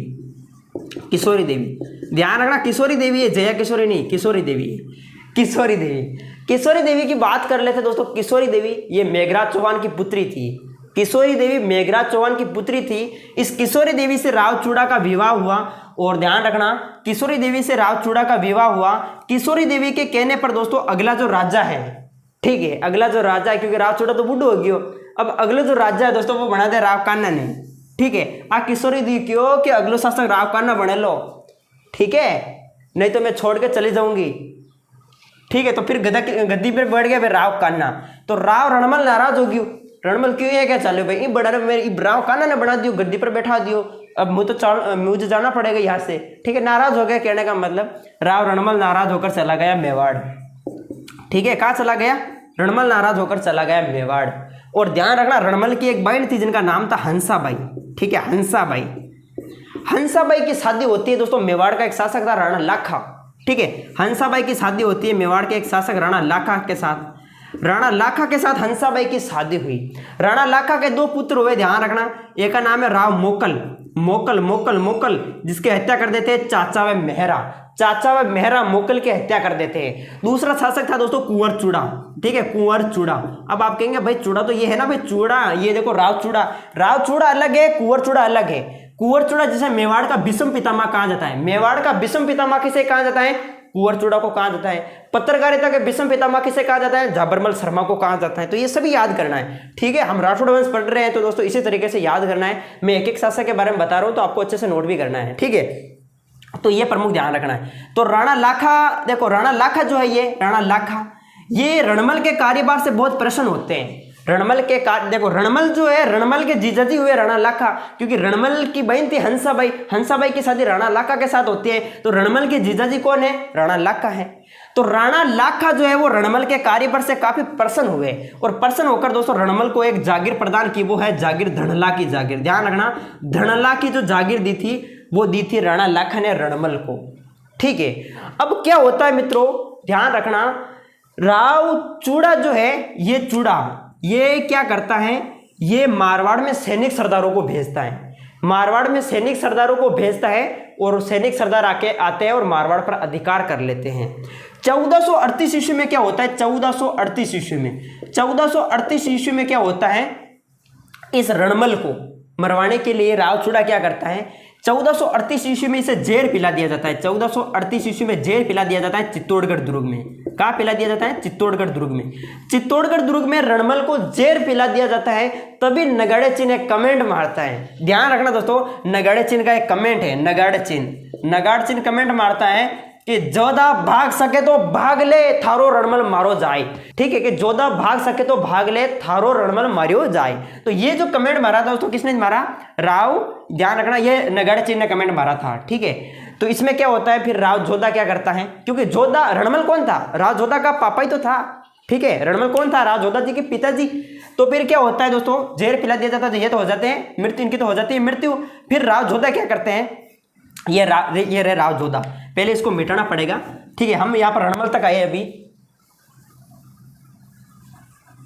तो देखो दोस्तों फिर क्या होता है, राव जोधा चला जाता है किसके पास, ये जो राव जोधा है, ये राव जोधा ये चला जाता है, ये चला जाता है दोस्तों, ध्यान रखना, राव जोधा किसके पास चला जाता है, राव जोधा चला जाता है दोस्तों हड़बूजी के पास, हड़बूजी के पास राव जोधा जो है वो चला जाता है। हड़बूजी का जन्म कब हुआ था, आपको पता होगा, भुंडेल गांव नागौर में हुआ था, भुंडेल गांव नागौर में, ध्यान रखना, हड़बूजी का जन्म हुआ था। राव जोधा जी हड़बूजी के पास चले जावे। हड़बूजी शकुन शास्त्र के ज्ञाता है, ध्यान रखना, शकुन शास्त्र के ज्ञाता, शकुन शास्त्र के ज्ञाता कौन है, हड़बूजी है। वचन सिद्ध पुरुष कौन है, हड़बूजी है। हड़बूजी का वान क्या है, हड़बूजी का वान है सियार। क्या है मित्रों, हड़बूजी का वान सियार है। हड़बूजी कहते हैं जोधा जी टेंशन मत लो, ठीक है, टेंशन तो बिल्कुल भी मत लो, मैं आपको कुछ देता हूं उपहार के रूप में। देखो दोस्तों हड़बूजी ने देखो बेंगटी गांव दे दिया राव जोधा जी को, बेंगटी गांव में हड़बूजी के यहाँ पर बैलगाड़ी की पूजा होती है, तो बेंगटी गांव हड़बूजी ने राव जोधा को दे दिया। इसके अलावा दोस्तों इन्होंने कहा हड़बूजी ने कि टेंशन मत ले जोधा जी, रो मत, आप तो एक तलवार ले जाओ मेरे से, तलवार और कुछ सरसों की राई थी, सरसों की राई और तलवार देकर दोस्तों यानी कि राव जोधा जी को भेज दिया कि जहां जहां आप सरसों की राई बिखोरोगे वो सब एरिया जो है वो मारवाड़ कहलाएगा, ठीक है, तो ये बताया जाता है, ये अड़बू जी से संबंधित ध्यान रखना है। तो राव जोधा क्या करते हैं, निकल जाते हैं वहां से, और 1459 में आपको पता होगा दोस्तों, 13 मई 1459 को राव जोधा ने क्या बसाया, जोधपुर शहर बसाया था। ठीक है, राव जोधा ने, ध्यान रखना, 13 मई 1459 को कौन सा शहर बसाया, जोधपुर शहर बसाया, जोधपुर शहर। जोधपुर को सन सिटी कहा जाता है, सूर्य नगरी कहा जाता है, राजस्थान में मरुस्थल का प्रवेश द्वार कहा जाता है, नीला शहर कहा जाता है, भाई जोधपुर। अब देखो दोस्तों, 1459 में मैं एक साल प्लस करता हूं तो होता है 1559, और 1559 में उदय सिंह ने बसाया था दोस्तों उदयपुर शहर उदय सिंह ने बसाया था, यह भी ध्यान रखना है। इस 1559 में मैं प्लस एक करता हूं, होता है 1659 में होता है दोराई का युद्ध, ध्यान रखना, दोराई का युद्ध दो भाइयों के बीच हुआ था, एक का नाम था दोस्तों दारा छिप जाता है तारा में, दारा सिको और औरंगजेब के बीच ये युद्ध होता है दोस्तों, ध्यान रखना, औरंगजेब और दारा सिको के बीच युद्ध होता है, जिसमें दारा छिप जाता है तारा में, तो तारा या तारागढ़ दुर्ग अजमेर में ये छिप जाता है और विजय होती है औरंगजेब की। ठीक है, तो ये प्रमुख ध्यान रखना है, ये पॉइंट आपको ध्यान रखना है। अब क्या होता है दोस्तों, राव जोधा से संबंधित आपको ध्यान रखना है, राव जोधा ने क्या किया, राव जोधा ने चिड़ियाटूक पहाड़ी, कहां पड़ती है चिड़ियाटूक पहाड़ी, जोधपुर में, मेहरानगढ़ दुर्ग की नींव रखते हैं राव जोधा जी। देखो दोस्तों चिड़िया, ठीक है, ध्यान रखिएगा मित्रों, ये देखो चिड़ियाटूक पहाड़ी है, कौन सी पहाड़ी है, चिड़ियाटूक पहाड़ी। इस चिड़ियाटूक पहाड़ी पर मेहरानगढ़ दुर्ग की नींव रखते हैं राव जोधा। ये कौन सा दुर्ग है, मेहरानगढ़ दुर्ग, मेहरानगढ़ दुर्ग की नींव कौन रखते हैं, राव जोधा जी। किसके आशीर्वाद से रखते हैं जोधा जी, तो करणी माता के आशीर्वाद से रखते हैं, करणी माता के आशीर्वाद से दोस्तों मेहरानगढ़ दुर्ग की जो नींव है वो राव जोधा रखते हैं। ध्यान रखिएगा मित्रों, मेहरानगढ़ दुर्ग क्या कहा जाता है, गढ़ चिंतामणि कहा जाता है। इस मेहरानगढ़ दुर्ग को गढ़ चिंतामणि कहा जाता है, कागमुखी कहा जाता है, सूर्यमुखी कहा जाता है, मोर पंख की आकृति का है, मोर ध्वज या मयूर ध्वज कहा जाता है इस मेहरानगढ़ दुर्ग को। और रजिया भांबी राजाराम खंडेला, जिनका नाम था राजाराम खंडेला, रजिया भांबी को इस दुर्ग में बलि दी गई है दोस्तों, जीवित को इस दुर्ग में चूक दिया, ठीक है, बलि दे दी। तो ध्यान रखना, इसी दुर्ग में रजिया भांबी को बलि दी गई है, राजाराम खंडेला को द्वार में चुका दिया दोस्तों जिंदा, रजिया भांबी को, राजाराम खंडेला को। अब देखो क्या होता है, इस मेहरानगढ़ दुर्ग के बारे में रुडयार्ड किपलिंग क्या कहते हैं, रुडयार्ड किपलिंग नाम सुना होगा दोस्तों, रुडयार्ड किपलिंग है भाई, रुडयार्ड किपलिंग क्या कहते हैं, रुडयार्ड किपलिंग कहते हैं कि ये तो देवताओं एवं परियों द्वारा निर्मित हैं। कौन सा दुर्ग देवताओं एवं परियों द्वारा निर्मित है, तो मेहरानगढ़ दुर्ग है। रुडयार्ड किपलिंग की एक बुक है दोस्तों, जंगल बुक, इन्होंने एक बुक लिखी थी जंगल बुक। कौन सी बुक लिखी थी, जंगल बुक लिखी थी। ये देखो, ये मेहरानगढ़ दुर्ग के बारे में तो कहते हैं कि ये देवताओं एवं परियों द्वारा निर्मित है। उसी प्रकार एक तारागढ़ दुर्ग अजमेर में भी है, एक तारागढ़ दुर्ग बूंदी में भी है। तो तारागढ़ दुर्ग बूंदी के बारे में ये क्या कहते हैं रुडयार्ड किपलिंग, कि वो भूत प्रेतों द्वारा निर्मित है। तारागढ़ जो बूंदी में जो दुर्ग है वो भूत प्रेतों द्वारा निर्मित है, ठीक है, कि ये किसी ने नहीं बनाया, भूतों ने बनाया भाई, भूत प्रेतों द्वारा निर्मित है। शाम को बढ़ाया, रात को आराम से 12 बजे भूतों ने मिलकर दुर्ग बना दिया। तारागढ़ बूंदी के अंदर भूत प्रेतों द्वारा निर्मित है, ये कहते हैं रुडयार्ड किपलिंग। दोस्तों मेहरानगढ़ दुर्ग में देखो एक मंदिर है, चामुंडा माता का मंदिर, चामुंडा माता का मंदिर इस तरीके से ये था। चामुंडा माता के मंदिर में लोग दर्शन करने के लिए आए बहुत सारे, और इस मंदिर पर, ठीक है, यानी कि ये आपको पता है कि मेहरानगढ़ दुर्ग पर बना हुआ ये मंदिर चामुंडा माता का, तो सभी लोग हजारों की संख्या में आए थे और इस मंदिर में दर्शन के लिए। और अचानक से अफवाह फैल जाती है कि इस मंदिर में जो है बम रखा हुआ है और बम फटने वाला है। तो जैसे लोगों ने सुना तो लोग तो दोस्तों ऊपर से, ठीक है, आपको पता है कि दौड़ना भागना शुरू हुए, कोई ऊपर से नीचे गिरने लगा, को कैसे, इस तरीके से बताया जाता है कि हजारों की संख्या में लोग जो है वो मारे गए, ठीक है। तो यहीं पर दोस्तों ध्यान रखना, इसी मेहरानगढ़ दुर्ग में एक कमेटी थी, चामुंडा माता के मंदिर में भगदड़ मच गई थी यहाँ पर। तो कमेटी थी 30 सितंबर 2008 को जसरात चोपड़ा आयोग कमेटी। एग्जाम में कई बार पूछा गया है, जसरात चोपड़ा आयोग कमेटी का गठन कब हुआ। जसरात चोपड़ा आयोग कमेटी का गठन हुआ था 2008 में। जसरात चोपड़ा आयोग कमेटी का क्या हुआ था, गठन हुआ था, ठीक है। तो ये प्रमुख दोस्तों राव जोधा से संबंधित ध्यान रखना है। राव जोधा ने करणी माता के आशीर्वाद से जो है मेहरानगढ़ दुर्ग की नींव रखी थी। करणी माता, देखो करणी माता की बात कर लेते हैं। करणी माता, अगर हमें प्रश्न पूछा जाए कि चो वाली देवी के नाम से किसे जाना जाता है, तो चो वाली देवी के नाम से करणी माता को जाना जाता है, ठीक है। इनके जो सफेद चूहे, इनको चूहे जो सफेद चूहे उन्हें काबा के नाम से जाना जाता है। करणी माता के बचपन का नाम था रिद्धिबाई, ठीक है, चूहों वाली देवी है। सफेद चूहों को काबा कहा जाता है। देशनोक नौका तहसील बीकानेर में करणी माता का विशाल मेला लगता है। ठीक है, ध्यान रखना करणी माता से संबंधित ये प्रमुख पॉइंट ध्यान रखना। चूहों वाली देवी हो गई, सफेद चूहों को काबा कहा जाता है, देशनोक नौका तहसील में मेला लगता है। ठीक है, अब देखो दोस्तों ये प्रमुख आपको ध्यान रखना है। एक दोस्तों जोधा से संबंधित हम देख लेते हैं। देखो एक 1453 में एक संधि होती है दोस्तों, आवड़ बावड़ की संधि। ठीक है, एक संधि होती है 1453 में दोस्तों, आवड़ बावड़ की संधि।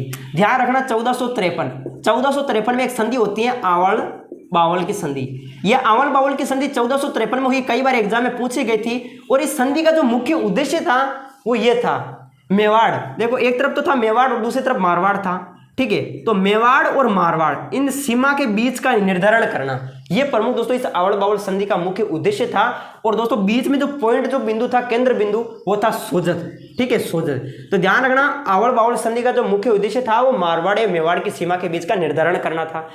इसी संधि के तहत क्या होता है, राव जोधा की पुत्री थी श्रृंगारी देवी।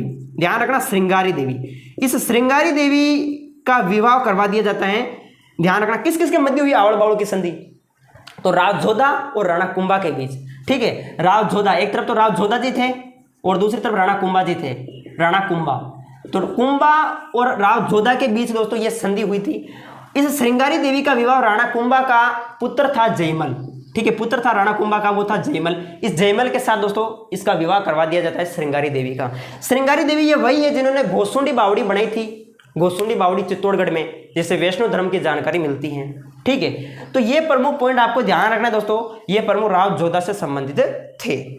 ठीक है, आ रही बात समझ में? तो बिल्कुल दोस्तों एक बार इनको अच्छे से देख लीजिएगा। तो रणमल के बारे में हमने जान लिया, राव जोधा के बारे में भी हमने देखा। ठीक है, अब हम जो देखने वाले हैं, वो देखने वाले राव बीका, राव सुजा और राव वाघा के बारे में। एक बार आप इनको अच्छे से देख लीजिएगा फटाफट। ठीक है, जल्दी से, फिर हम स्टार्ट करते हैं आगे।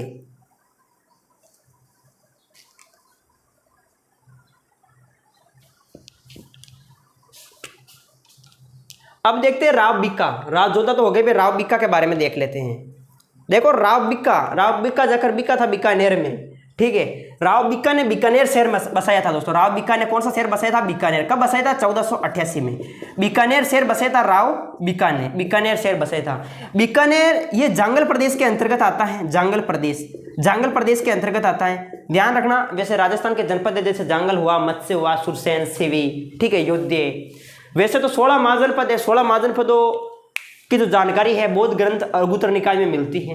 काशी, कुरु, अंग, मगध, वज्जी, मल, चेदी, वत्स, कौशल, पांचाल, मत्स्य, सृजन, अश्च, कवंती, गांधार, कंबोज। तो जांगल प्रदेश के अंतर्गत दोस्तों ये बीकानेर आता है। बीकानेर का राजा यानी इसी प्रदेश का स्वामी होने के कारण स्वयं को जांगल बादशाह कहते हैं। और जरूरी बात ध्यान रखना, बीकानेर का जो राज चिन्ह है उस पर जय जंगल जय बादशाह भी लिखा मिलता है।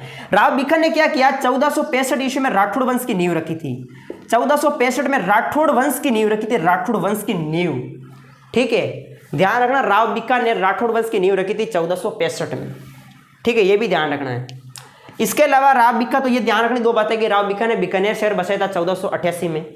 राव सुजा तो इतना इंपॉर्टेंट है नहीं, हम देख लेते हैं राव सातल के बारे में। क्रम से चल रहे, राव रणमल का पुत्र राव जोधा में राव बीका के बारे में देखा। राव सुजा तो इतना इंपॉर्टेंट नहीं है। राव वाघा के बारे में, राव सुजा के बाद में राव सातल। इधर कौन है? राव सातल ने क्या किया मित्रों? सातलमेर बसाया था। देखो मैं एक बार बता देता हूं आपको अच्छे से। राव सातल ने क्या बसाया था? राव सातल ने मित्रों सातलमेर बसाया था। सातलमेर क्या बसाया राव सातल ने? राव सातल ने बसाया सातलमेर। सातलमेर में दोस्तों आपको ध्यान रखना, ये सातलमेर जैसलमेर में पड़ता है। रामदेव जी ने भैरव राक्षस का वध किया था दोस्तों सातलमेर में ही। रामदेव जी ने भैरव राक्षस का वध दोस्तों सातलमेर में किया था। इसके अलावा दोस्तों आपको ध्यान रखना है कि जो सातलमेर है, और देखो आप अजमेर में एक शासक हुआ करता है दोस्तों मल्लूखा, शासक था मल्लूखा, और मल्लूखा का एक सेनापति था गुड़लेखा। ध्यान रखना, गुड़लेखा। इधर देखते हैं पिपाड़ जोधपुर। यहां पर 140 कुंवारी कन्याएं जो है वो गणगौर मना रही थी। क्या मना रही थी? गणगौर। ठीक है, तो अजमेर का शासक था मल्लूखा और मल्लूखा का सेनापति था गुड़लेखा। ये गुड़लेखा क्या करता है? यहां पर आता है पिपाड़ जोधपुर में और इन 140 कुंवारी कन्याओं का अपहरण कर लेता है। यह बात पता चलती है राव सातल को। किसको पता चलती है? राव सातल को। राव सातल आता है और दोस्तों क्या करता है, इस गुडले खा के काटे गुडली बना दे, ठीक है, गुडले खा के गुडली बना दे दोस्तों, गेटी ने पर काट दे दोस्तों, गुस्सा आ जावे। तो क्या हुआ, इस गुडले खा की गेटी को काट दिया, गर्दन को काट दिया। अब दोस्तों इस गुडले खा की गर्दन को काट दिया, तो ये जो 140 जो कन्याएं हैं ये क्या करती हैं, इस सिर को मारवाड़ के चारों ओर घुमाती है, ठीक है, मारवाड़ के चारों ओर घुमाती है दोस्तों, और वहीं से एक नृत्य शुरू हो जाता है दोस्तों, गुडला नृत्य, ठीक है। बिल्कुल आपको ध्यान रखना है कि गुडला नृत्य प्रारंभ हुआ था दोस्तों यहीं से। अगर हमें प्रश्न पूछा जाए कि गुडला नृत्य का प्रारंभ सबसे पहले किसने किया था, तो गुडले खा की एक पुत्री थी गिंदोली, गुडले खा की पुत्री थी गिंदोली, इस गिंदोली ने ही मारवाड़ में सर्वप्रथम गुडला नृत्य प्रारंभ किया था, ठीक है। और दोस्तों क्या होता है, इस गुडले, देखो प्रश्न पूछा जा सकता है कि अर्धछिद्रक मटके में दीपक जलाकर जो नृत्य किया जाता है वो कौन सा नृत्य है, एग्जाम में कई बार पूछा गया है। अर्धछिद्रक मटके में दीपक जलाकर जो नृत्य किया जाता है वो गुडला नृत्य किया जाता है। और गुडला नृत्य को संरक्षण किसने प्रदान किया था, तो इस गुडला नृत्य को संरक्षण प्रदान किया था दोस्तों, संरक्षण रूपायन संस्थान। ये जो रूपायन संस्थान है बोरुंदा जोधपुर का संस्थान था, जिसका अध्यक्ष थे कमल कोठारी, ठीक है, कमल कोठारी इसके अध्यक्ष थे। तो रूपायन संस्थान ने दोस्तों इस गुडला नृत्य को जो है वो संरक्षण प्रदान किया था, आपको ये ध्यान रखना है। जब गुडला नृत्य किया जाता है तो चक्का जाम हो जाता है मित्रों, चक्का क्या हो जाता है, जाम हो जाता है, चक्का जाम हो जाता है। चक्का चैत्र कृष्ण अष्टमी को दोस्तों गुडला नृत्य जो है वो मनाया जाता है। तो ये पॉइंट आपको अच्छे से ध्यान रखना है। बाकी बात करते हैं ऋषभदेव जयंती, ये भी दोस्तों चैत्र कृष्ण अष्टमी को मनाई जाती है। शीतला मास्टा चाकसू जयपुर, शीतला माता का मेला चैत्र कृष्ण अष्टमी को लगता है, तो ये प्रमुख ध्यान रखना है, ठीक है। तो ये था हमारा राव सातल के बारे में ये प्रमुख धारणा। अब राव सातल, ये राव सुधा इतना इंपॉर्टेंट है नहीं, राव वागा भी इतना है नहीं, राव गंगा के बारे में देख लेते हैं। गंगा है तो सांगा है, ठीक है, मारवाड़ में है दोस्तों राव गंगा और मेवाड़ में है सांगा। तो क्या होता है दोस्तों, राव गंगा जो है ये तो मारवाड़ में थे, और राव सांगा, ध्यान रखना, राव सांगा, ये राव सांगा थे मेवाड़ में। आपने सुना होगा 17 नवंबर 1527 एक युद्ध होता है खानवा का युद्ध, सुना सबने, खानवा का युद्ध हुआ था दोस्तों, कब हुआ था, 17 नवंबर 1527 में हुआ था खानवा का युद्ध। तो खानवा के युद्ध में ध्यान रखना दोस्तों, राणा सांगा को सैनिकों की जरूरत पड़ गई थी। राणा सांगा को सैनिकों का भग्नावेश कहा जाता है। एक आंख नहीं थी, एक आंख नहीं था, पैर नहीं थे दोस्तों, ध्यान रखना, एक आंख नहीं और एक पैर नहीं, राणा सांगा के शरीर पर 80 घाव हो गए थे राणा सांगा के। तो राणा सांगा क्या करता है, आपको पता होगा बाबर और राणा सांगा के बीच होता है युद्ध, राणा सांगा और बाबर के बीच होता है खानवा का युद्ध। गंगा क्या करता है कि जा बेटा मालदेव, देखो राव गंगा को टाबरियो है राव मालदेव, तो राव गंगा कहता है कि बेटा राव मालदेव फटाफट जा सहायता कर सांगा की, कि क्यों पिताजी, क्योंकि मेरा नाम गंगा है, उनका नाम सांगा है, हम मिलते जुलते हैं, ठीक है। तो क्या किया राव गंगा ने दोस्तों 4000 सैनिक भेजे, कितने भेजे, 4000 सैनिक देकर भेजे राव मालदेव को।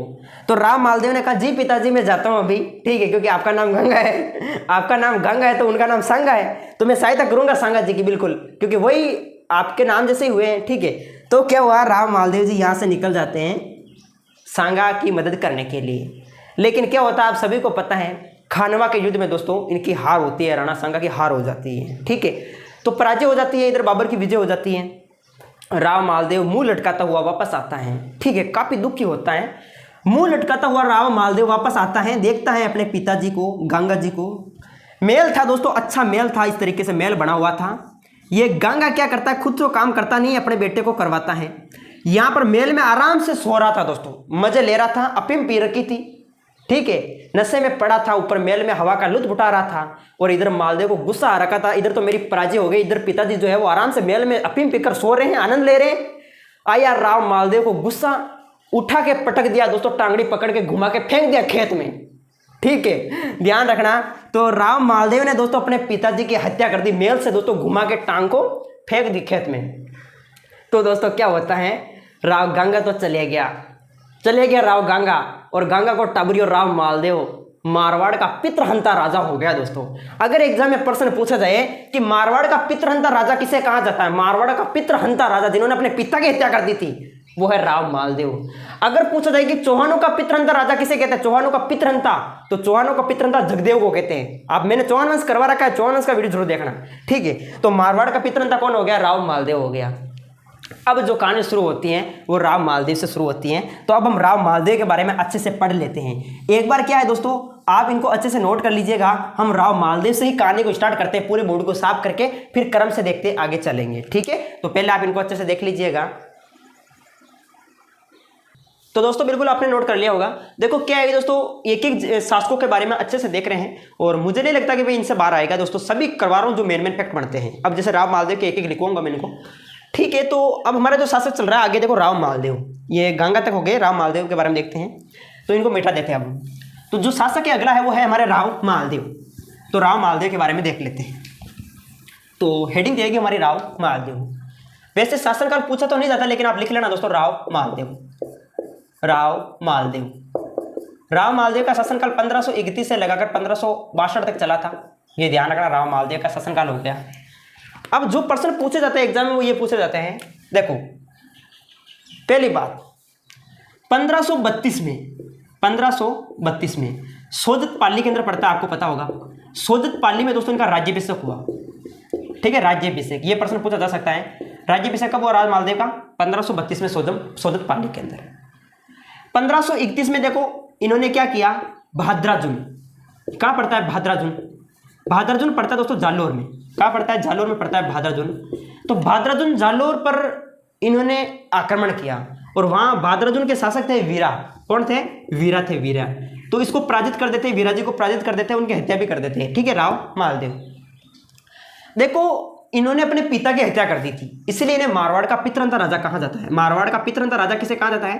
तो मारवाड़ का पितृहंता राजा, मारवाड़ का पितृहंता राजा किसे कहा जाता है? तो मारवाड़ का पितृहंता राजा दोस्तों राव मालदेव को कहा जाता है। इसके अलावा दोस्तों आगे बात करते हैं, तो मारवाड़ का सबसे शक्तिशाली शासक, मारवाड़ का सबसे शक्तिशाली शासक, मारवाड़ का सबसे शक्तिशाली शासक, सबसे शक्तिशाली शासक किसे कहा जाता है?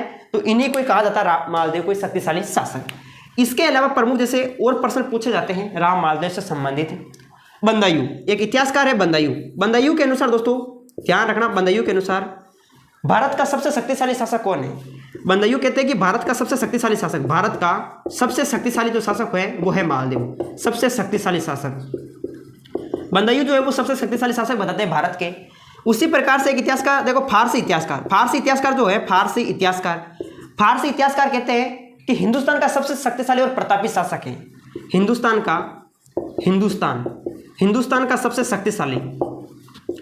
का सबसे शक्तिशाली जो शासक है वो कौन है? राव मालदेव है। उसी प्रकार से दोस्तों हम देखते हैं, तो राव मालदेव को आपको पता होगा हसमत वाला राजा भी कहा जाता है, ठीक है। देखो ये ध्यान रखना है, बंदायू ने भारत का सबसे शक्तिशाली शासक बताया है और फारसी इतिहासकारों ने ही इन्हें हसमत वाला राजा कहा है। हसमत वाला राजा किसे कहा गया है? तो हसमत वाला राजा इन्हें ही कहा गया है, ठीक है। ये प्रमुख ध्यान रखना, हसमत वाला राजा हो गए। यहाँ पर फारसी हिंदुस्तान का सबसे शक्तिशाली शासक बताइए। फारसी नहीं करना है दोस्तों, यहाँ पर आपको क्या करना है? यहाँ पर आपको करना है, ध्यान रखना, फारसी नहीं करना, यहाँ पर आपको करना है फरिश्ता, ठीक है। फरिश्ता ने कहा दोस्तों हिंदुस्तान का सबसे शक्तिशाली शासक है। इसके अलावा फारसी इतिहासकारों ने कहा था, फारसी इतिहासकारों ने हसमत वाला राजा, ठीक है। हसमत वाला राजा कहाँ था, ठीक है। इसके अलावा और बात करते हैं राव मालदेव से संबंधित, ये हो गई हसमत वाला शासक राव मालदेव हो गया। और क्या पूछे जाते हैं राव मालदेव से संबंधित? और पूछे जाते हैं कि हिंदुओं का सहयोगी होने के कारण इन्हें हिंदू बादशाह राजा भी कहा जाता है। हिंदू बादशाह राजा किसे कहा जाता है? तो हिंदू बादशाह राजा, ध्यान रखना दोस्तों, राव मालदेव को कहा जाता है। तो ये प्रमुख पॉइंट आपको ध्यान रखना है दोस्तों। 1532 सोजत पाली में इनका राज्याभिषेक हुआ था। 1531 में भाद्राजुन जालोर पर आक्रमण किया और वहां के शासक वीरा को पराजित कर देते हैं। मारवाड़ का पितृहंता राजा कहते हैं क्योंकि इन्होंने अपने पिताजी की हत्या कर दी थी। मारवाड़ का सबसे शक्तिशाली शासक बताया जाता है। बंदायू के अनुसार भारत का सबसे शक्तिशाली शासक है। फरिश्ता ने हिंदुस्तान का सबसे शक्तिशाली शासक बताया है और फारसी इतिहासकार इसे हसमत वाला राजा कहते हैं। और हिंदुस्तान यानी हिंदू बादशाह राजा, हिंदुओं का सहयोगी होने के कारण हिंदू बादशाह राजा कहा जाता है दोस्तों राव मालदेव को। 1541 में दोस्तों एक युद्ध होता है। 1541 में ध्यान रखना, पाहवे साहवे का युद्ध कब होता है? 1541 में होता है, राव मालदेव और जेतसी के बीच, ठीक है। ये युद्ध किस किस के मध्य होता है? तो राव मालदेव और जेतसी। राव जेतसी कहाँ से थे? बीकानेर से। तो राव मालदेव और राव जेतसी के बीच हुआ 1541 में पाहवे साहवे का युद्ध। इसमें क्या होता है, राव जेतसी की होती है पराजय, यानी हार हो जाती है, विजय हो जाती है राव मालदेव की। तो राव जेतसी का पुत्र था दोस्तों कल्याणमल। कौन था? कल्याणमल। जब इनकी हार हो जाती है तो कल्याणमल दौड़ता दौड़ता चला जाता है किसके पास? शेरशाह सूरी के पास। शेरशाह सूरी दिल्ली पर शासन कर रहे थे उस समय, 1540-45 तक ये शासन कर रहे थे शेरशाह सूरी। तो कल्याणमल शेरशाह सूरी के पास चले जाते हैं। कौन? कल्याणमल। फिर क्या होता है, एक युद्ध होता है दोस्तों, आपको ध्यान रखना है 1540 के अंदर, ठीक है, बिलग्राम का युद्ध। 17 मई 1540 में एक युद्ध होता है बिलग्राम का युद्ध, ये भी ध्यान रखना, एग्जाम में पूछा जाएगा। 17 मई 1540, 17 मई 1540 में एक युद्ध होता है बिलग्राम का युद्ध। बिलग्राम का जो युद्ध है, बिलग्राम का युद्ध कब होता है? 17 मई 1540 को होता है। किस किस के मध्य होता है? तो ये होता है दोस्तों हुमायूं, मुगल शासक है हुमायूं, और इधर था शेरशाह सूरी, ठीक है। हुमायूं और शेरशाह सूरी के बीच होता है, जिसमें विजय होती है शेरशाह सूरी की और हुमायूं की होती है पराजय। और हुमायूं क्या करता है दोस्तों? चला जाता है शरण में। किसके शरण में? मालदेव की शरण में चला जाता है। राव मालदेव की शरण में चला गया हुमायूं। अब शेरशाह सूरी को रास्ता मिल गया राव मालदेव से लड़ने का, ठीक है। तो फिर इधर जो है कल्याणमल भी आया हुआ था दोस्तों। शेरशाह सूरी, ये कल्याणमल भाग के शेरशाह सूरी के शरण में चला गया था, और इधर शेरशाह सूरी का ये हुमायूं जो है शासक, ये चला जाता है किसके शरण में? राव मालदेव के शरण में। युद्ध होता है गिरी सुमेल का युद्ध। आपने सुना होगा दोस्तों गिरी सुमेल का युद्ध।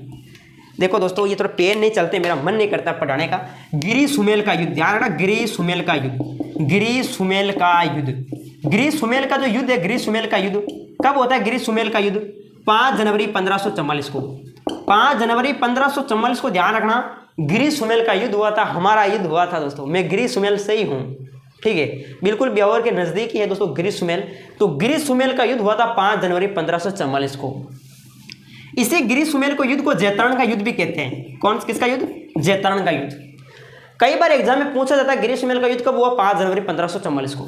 गिरी सुमेल के युद्ध में दोस्तों किस किस के मध्य हुआ? तो एक तरफ था राव मालदेव, और दूसरी तरफ था शेरशाह सूरी। कौन था? शेरशाह सूरी था दोस्तों। इधर मालदेव के दो सेनापति थे, जेता और कुंपा, और इधर थे कुप्पा, जेता और कुंपा, ये सेनापति थे। इधर शेरशाह सूरी के सेनापति थे दोस्तों वीरमदेव। एक सेनापति था वीरमदेव, और दूसरा था कल्याणमल, बीकानेर से था कल्याणमल, ठीक है।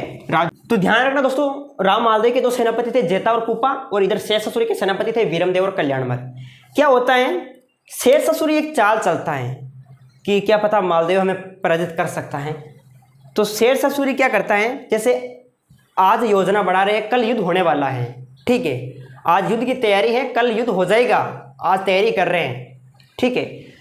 जब शाम का समय था, सोने का समय था, जब क्या हो रहा था दोस्तों, जेता और कुप्पा डेरा डाल रखे थे, तो ये सो रहे थे। तब क्या करता है शेरशाह सूरी, क्या करता है, पैसों की गड्डियाँ, ठीक है, पैसे की जो गड्डी है, ठीक है, बोरा भर के इस जेता और कुप्पा, देखो ये जेता सो रहा है झोपड़ी में और इधर कुप्पा सो रहा है झोपड़ी में, इन दोनों के सामने क्या है कि बोरा भर के रखवा देता है पैसों की, ठीक है। और ये सूचना दे देता है राव मालदेव को कि आपके जो सेनापति है जेता और कुप्पा, ये तो बिक गए, ठीक है।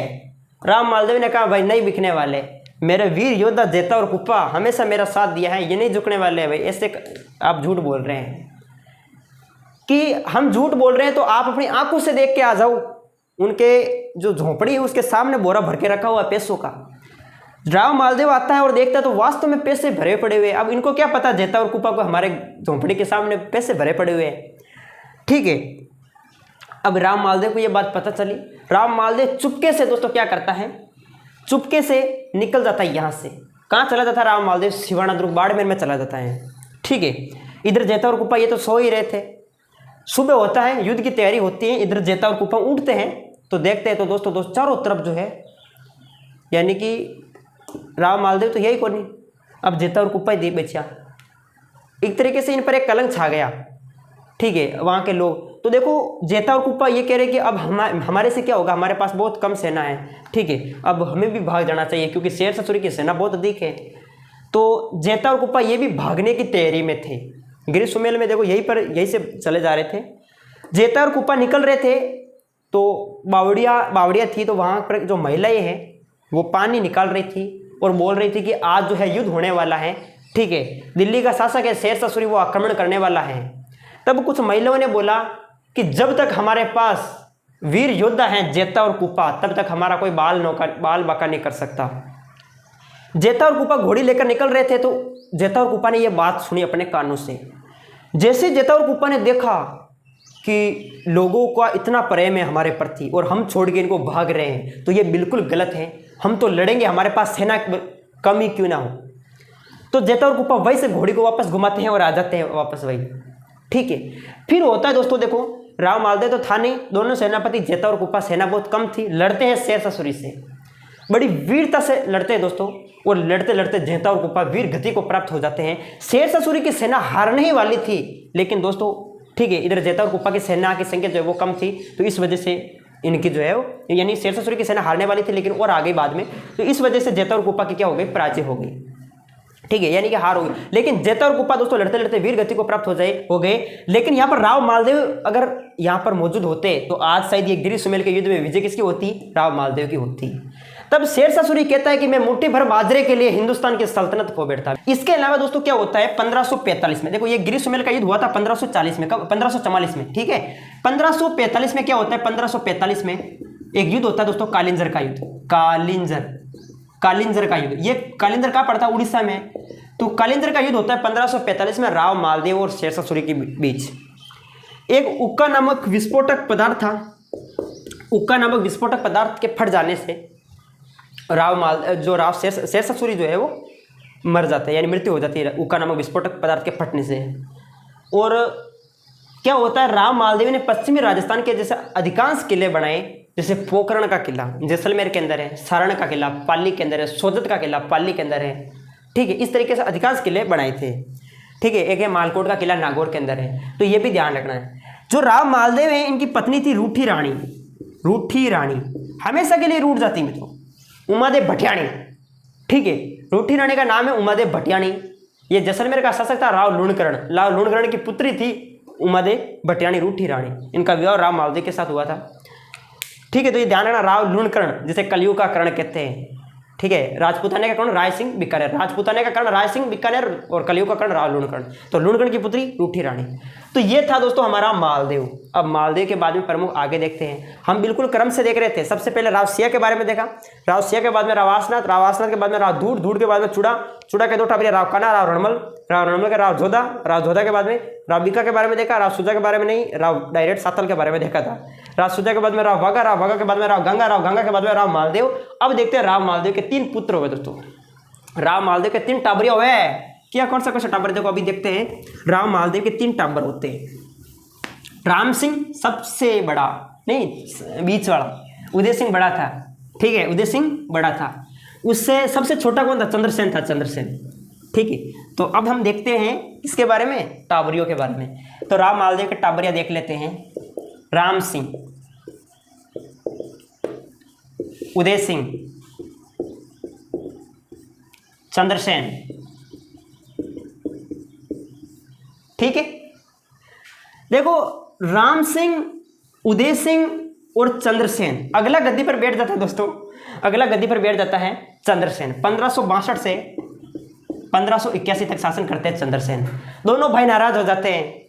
उदय सिंह को तो देखो फलोदी जोधपुर का एरिया दे दिया जाता है, फलोदी जोधपुर जो शुष्क स्थान, फलोदी जोधपुर का एरिया जो है वो उदय सिंह को दे दिया जाता है। लेकिन खुश नहीं हुआ उदय सिंह। राम सिंह तो बिल्कुल ही नाराज हो गया, चला गया अपने ससुर के पास, ठीक है, मेवाड़ के अंदर उदय सिंह के पास। तो ये चला गया उदय सिंह अपने ससुर के पास।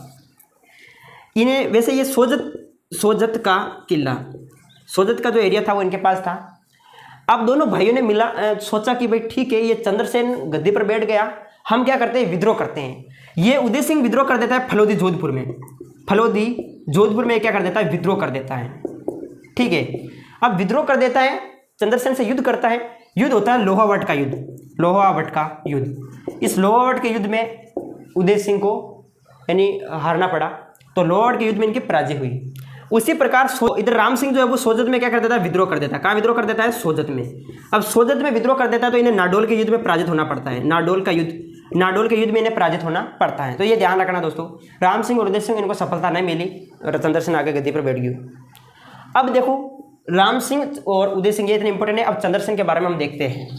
चंद्रसेन, या हम पढ़ रहे क्या है राव, हम चंद्रसेन के बारे में देखते हैं। चंद्रसेन के बारे में देखते हैं दोस्तों। 1531 से 1562 तक शासन राव मालदेव, चंद्रसेन 1562 से 1581 तक। देखो दोस्तों, देखो मारवाड़ का प्रताप कहा जाता है, महाराणा प्रताप का अग्रगामी कहा जाता है, प्रताप का पथ प्रदर्शक कहा जाता है, भोला बिसरा राजा कहा जाता है, विस्मृत वाला राजा कहा जाता है, the forgotten hero of Marwar कहा जाता है। तो ये उपनाम हो गए, ध्यान रखना दोस्तों, ठीक है। महाराणा प्रताप का अग्रगामी, महाराणा प्रताप का अग्रगामी, महाराणा प्रताप का अग्रगामी किसे कहा जाता है? तो राव चंद्रसेन को कहा जाता है। जन्म कब हुआ था? 1541 में हुआ था, जुलाई 1541 में हुआ था चंद्रसेन का जन्म।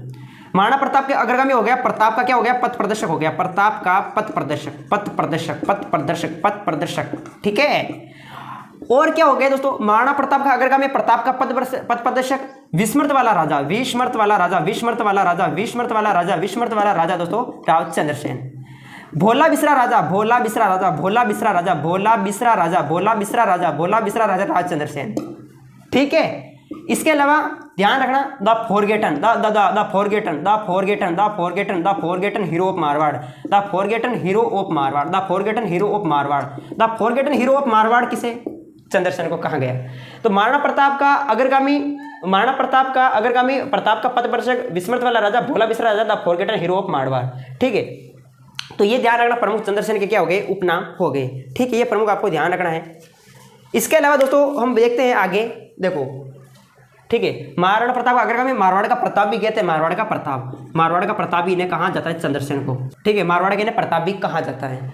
अब देखो 3 नवंबर 1570 को, 3 नवंबर 1570 को, 3 नवंबर को 1570 को दोस्तों नागौर दरबार लगा। नागौर दरबार, नागौर दरबार कब लगा?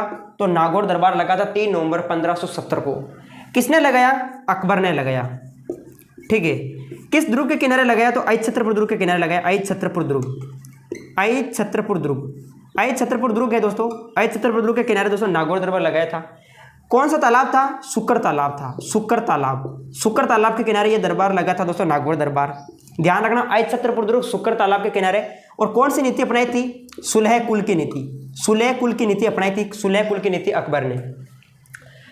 देखो दोस्तों, मान लिया जाए ये नागौर दरबार है, ठीक है। इस नागौर दरबार में दोस्तों देखो प्रश्न पूछा जाता, 3 नवंबर 1570 को दरबार लगा था, अकबर ने लगाया था, आई छत्रपुर दुर्ग, शुक्र तालाब और सुलह कुल की नीति अपनाई थी।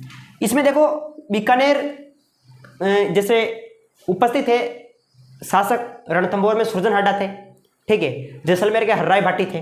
तो प्रमुख शासक उपस्थित हो गए दोस्तों, मारवाड़ के अधिकतर शासक यहाँ पर उपस्थित हुए। जैसलमेर के हर्राय भाटी, ठीक है, और रणथंभौर के सुरजन। इसके अलावा बीकानेर से थे कल्याणमल, कल्याणमल, कल्याणमल भी यहाँ पर उपस्थित हो गए थे। कल्याणमल के दोनों टाबर दोस्तों, एक तो राय सिंह राठौड़, राय सिंह राठौड़, राय सिंह राठौड़ जिन्हें राजपूताने का कर्ण कहा जाता है, ये भी था। और राय सिंह कल्याणमल का दूसरा जैसे पृथ्वीराज राठौड़, ये भी था पृथ्वीराज राठौड़, पृथ्वीराज राठौड़ जिसे कन्हैयालाल सेठिया ने पित्तल कहा था।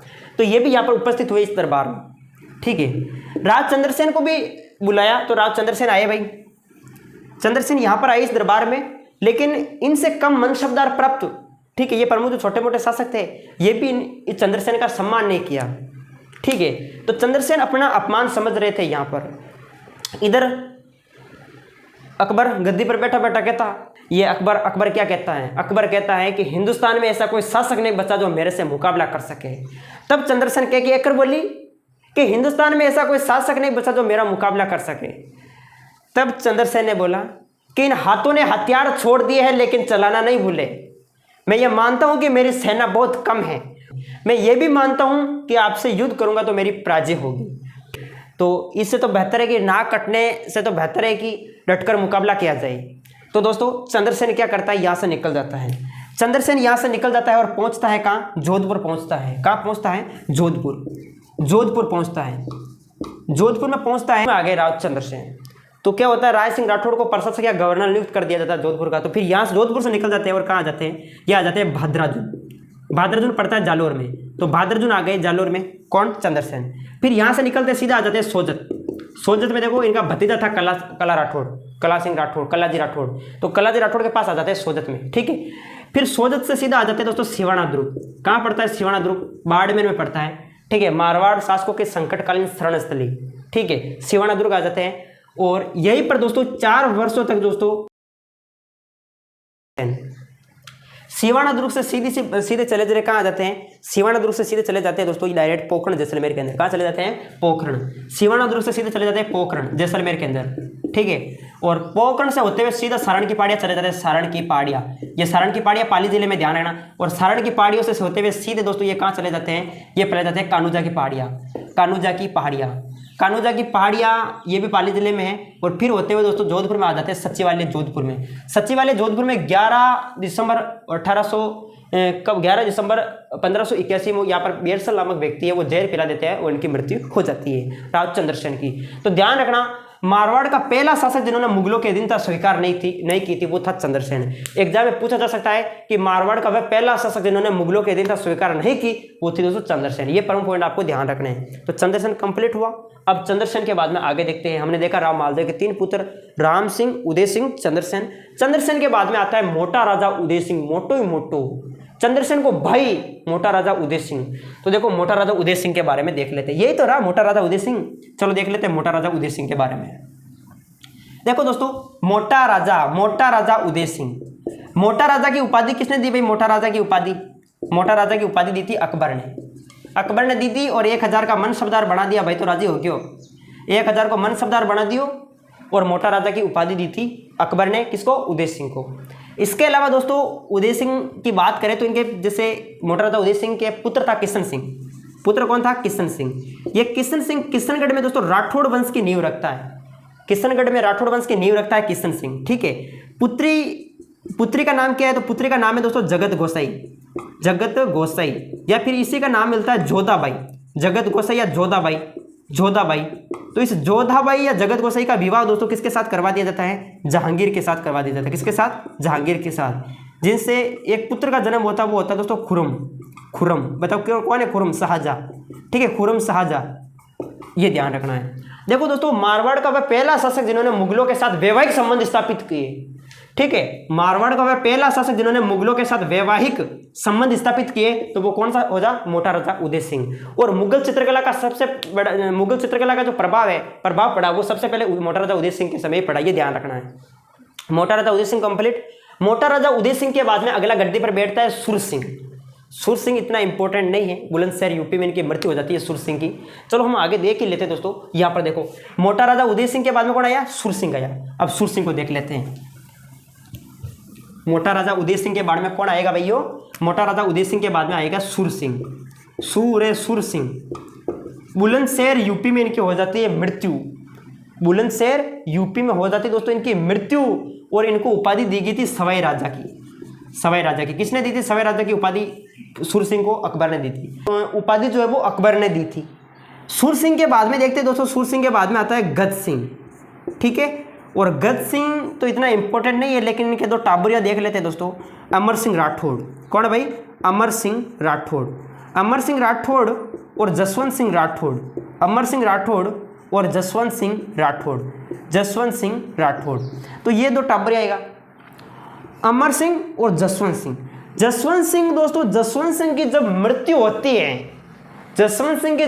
होती है दोस्तों, तब क्या है?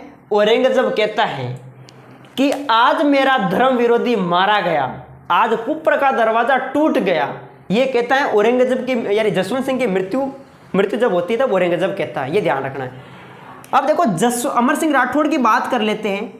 तो अमर सिंह राठौड़ से संबंधित एक प्रश्न पूछा जाता है। देखो इनके समय क्या है? एक राड़ हुई थी दोस्तों, मतीरे की राड़। ये कब हुई थी? मतीरे की राड़ हुई थी 1644 में। कब हुई थी? 1644 में दोस्तों मतीरे की राड़ हुई थी। एग्जाम में पूछी जा सकती है। किस किस के मध्य हुई मतीरे की राड़? इधर दोस्तों देखो, इधर मेवाड़ है, मेवाड़ में है करण सिंह। कौन है भाई? मेवाड़ में करण सिंह है। और करण सिंह बीकानेर से थे, ध्यान रखना, बीकानेर। और बीकानेर का गांव था दोस्तों, बीकानेर का कौन सा गांव था? खिलिया गांव था। और इधर दोस्तों था मारवाड़, और मारवाड़ में थे अमर सिंह राठौड़। कौन थे? अमर सिंह राठौड़। नागौर के अंदर थे अमर सिंह राठौड़, नागौर। और कौन सा गांव था? जोगनिया गांव। अब देखो करण सिंह क्या करता है? करण सिंह अपने खेत में बोता है मतीरे। अरे दोस्तों, मतीरा। अब करण सिंह राठौड़ मतीरा बो दिया दोस्तों अपने खेत में, बेल की करियो फैलती की यहाँ तरीकों, और सीधी पहुंच गई दोस्तों अमर सिंह राठौड़ के खेत के मायने। अमर सिंह राठौड़ के खेत में एक बड़ो सो मतीरो लाग गयो। अमर सिंह राठौड़ तो देखते ही खुश हो गयो। हरे हरे शंभु शंभु शंभु शिवे महादेवा, कि भगवान ताको भलो है, हमारा खेत में दोस्तों मतीरो लाग गयो। ठीक है, मैंने तो रोपण नहीं किया था, लेकिन अचानक से दोस्तों मेरे खेत में बहुत बड़ा मतीरा लग गया। खुश हुआ दोस्तों कौन? अमर सिंह राठौड़। करण सिंह राठौड़ बेल के पीछे भागता आया कि ये बेल कहाँ तक फैल गई, मुझे पता ही नहीं चला। दोस्तों करण सिंह आता है और देखता है तो दोस्तों एक मतीरा लगा हुआ था किसके खेत में? अमर सिंह राठौड़ के खेत में। करण सिंह ने कहा, देखो दोस्तों, करण सिंह ने कहा कि ये मतीरा तो भाई मेरा है। अमर सिंह राठौड़ ने कहा कि ये तो मेरा है, मेरे खेत में उग रही है, ये मतीरा तो मेरे खेत में है। दोनों के बीच हो जाता है झगड़ा, लेकिन इस झगड़े में दोस्तों कौन जीतता है? अमर सिंह राठौड़ जीत जाता है कि भाई ये तो हमें शिव जी का आशीर्वाद मिला है, हरे हरे शंभू। ठीक है, शिव जी का आशीर्वाद मिला, मेरे खेत में मतीरा मेरे खेत में लग रहा है तो ये मेरा है। ठीक है, तो ये मतीरे की राड एग्जाम में प्रश्न पूछा जा सकता है कि मतीरे की राड कब हुई? तो 1644 में। तो ये था दोस्तों हमारे अमर सिंह राठौड़ से संबंधित एक बात, ये प्रमुख ध्यान रखनी है। देखो सूर सिंह के बाद में गज सिंह के बाद में अमर सिंह राठौड़, जसवंत सिंह राठौड़ के बारे में देखा। अब देखते हैं जसवंत सिंह राठौड़ के बाद में दोस्तों अगला शासक बनता है इंद्र सिंह। इंद्र सिंह इतना इंपॉर्टेंट नहीं है। इंद्र सिंह के बाद में देखते हैं अजीत सिंह भी इंपॉर्टेंट नहीं है। अजीत सिंह के बाद में एक अगला शासक आता है अभय सिंह का आपने नाम सुना होगा, मैं शॉर्टकट में बताऊंगा दोस्तों। अभय सिंह, इनके समय क्या हुआ था? खेजड़ली आंदोलन, आपको पता होगा दोस्तों, खेजड़ली आंदोलन। अभय सिंह 1730 में होता है खेजड़ली आंदोलन दोस्तों। अभय सिंह क्या करता है? अभय सिंह को मेल संबंधी कुछ लकड़ियों की जरूरत पड़ गई, तो ये अपने सेनापति गिरधर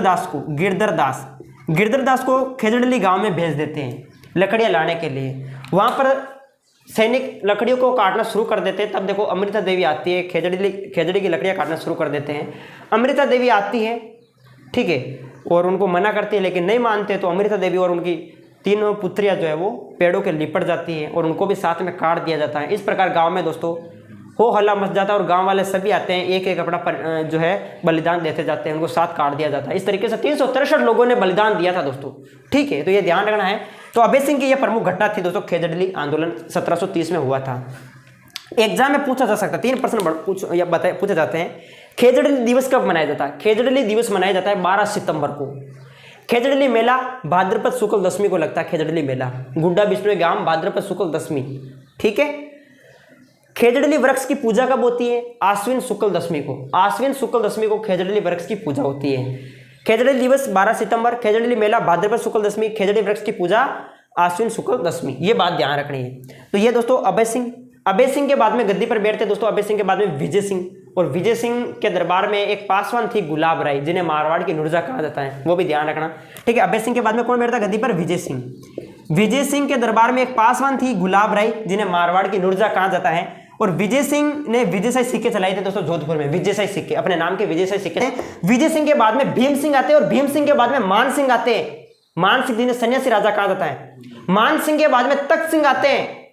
तख्त सिंह 1857 के क्रांति के समय जोधपुर के शासक कौन थे? तो तख्त सिंह थे, ये ध्यान रखना। तख्त सिंह के बाद में विजय सिंह के बाद में कौन आते हैं? देखो अभय सिंह के बाद में विजय सिंह के बाद में भीम सिंह के बाद में मान सिंह के बाद में तख्त सिंह, और तख्त सिंह के बाद में जसवंत सिंह द्वितीय के बाद में सरदार सिंह के बाद में हनुमंत सिंह की बात करें तो हनुमंत सिंह दोस्तों ये प्रमुख मारवाड़ का अंतिम शासक था हनुमंत सिंह। और एकीकरण के समय, ठीक है, एकीकरण के समय ये अपनी रियासत को जो है पाकिस्तान में मिलाना चाह रहे थे हनुमंत सिंह। ठीक है, तो ये ध्यान रखना दोस्तों। इस तरीके से प्रमुख मारवाड़ के शासकों के बारे में हमने अच्छे से देखा। देखो मेन पॉइंट थे, उन्हीं के बारे में हमने जिक्र किया। ठीक है, शुरुआत में जो मेन शासक थे वो देखे। सबसे पहले राव सिया, कुल कितने शासक है वो देखो, राव सिया, राव आसनाथ, राव धूड़, राव चुड़ा के 2 टाबरिया, राव कन्ना, राव रणमल के बाद में राव जोधा के बाद में राव बिक्का। ठीक है, राव जोधा के बाद में राव जोधा के 5 पुत्र थे, जिसमें राव बिक्का, राव सुजा, राव सातल के बारे में देखा। राव सुजा के बाद में राव भगा के बाद में राव गंगा के 3 पुत्र, राव गंगा के पुत्र राव मालदेव था दोस्तों। मालदेव के थे 3 पुत्र, राम सिंह, उदय सिंह और चंद्रसेन। चंद्रसेन के बाद में मोटा राजा उदय सिंह गद्दी पर बैठता है। मोटा राजा उदय सिंह के बाद में सुर सिंह बैठता है। सुर सिंह के बाद में गज सिंह बैठता है। गज सिंह के 2 पुत्र अमर सिंह राठौड़, जसवंत सिंह राठौड़, और जसवंत सिंह राठौड़ के बाद में इंद्र सिंह, इंद्र सिंह के बाद में अजीत सिंह, अजीत सिंह के बाद में अभय सिंह, अभय सिंह के बाद में विजय सिंह, विजय सिंह के बाद में भीम सिंह, भीम सिंह के बाद मान सिंह, और मान सिंह के बाद में तख्त सिंह, और तख्त सिंह के बाद में जसवंत सिंह द्वितीय, जसवंत सिंह द्वितीय के बाद में सरदार सिंह, सरदार सिंह के बाद में हनुमंत सिंह। इस तरीके से प्रमुख मारवाड़ के शासकों के बारे में हमने अच्छे से देखा।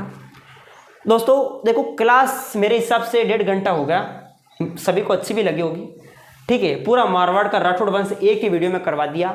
पूछे जाते हैं एग्जाम में, मारवाड़ के राठौड़ वंश के संस्थापक, वास्तविक संस्थापक, सामंत प्रथा की शुरुआत किसने की, सामंत प्रथा के वास्तविक संस्थापक कौन है, ठीक है।